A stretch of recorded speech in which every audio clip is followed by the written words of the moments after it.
And then also came to see young people here and to really encourage them to take advantage of the opening of registration for voters that happens on the 29th of September.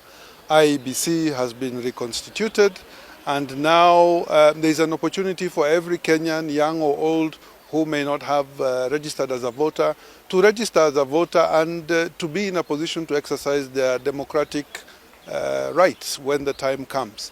I think it's very important. I'm trying to get this message to as many young people as possible because, you know, I empathize with their frustrations.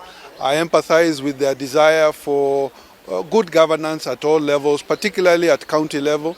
And I want to encourage them to use this democratic process as a means to express themselves.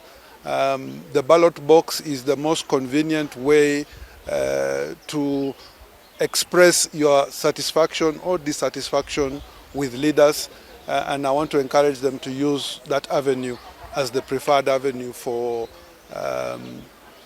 really putting in the kind of leaders they aspire to have. As a Kenyan, I'm as concerned as all other Kenyans that we seem to be solving our problems extrajudicially.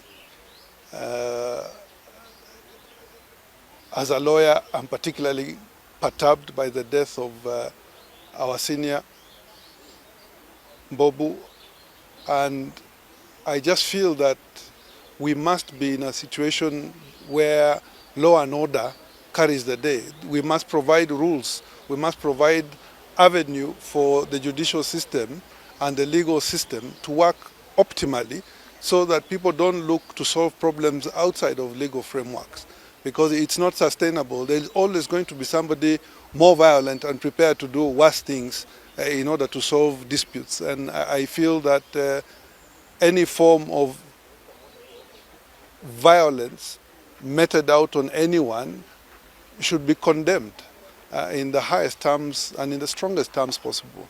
The reason we have a judicial system and a legal regime and a constitutional order is so that people can ventilate their differences within that framework. It needs to work, and judicial officers at every level need to take this as a sign of frustration from citizens that these systems are not working as they should. And if there is no concerted effort to make access to justice, real access to justice for everyone, irrespective of their social standing, I suspect it will only get worse.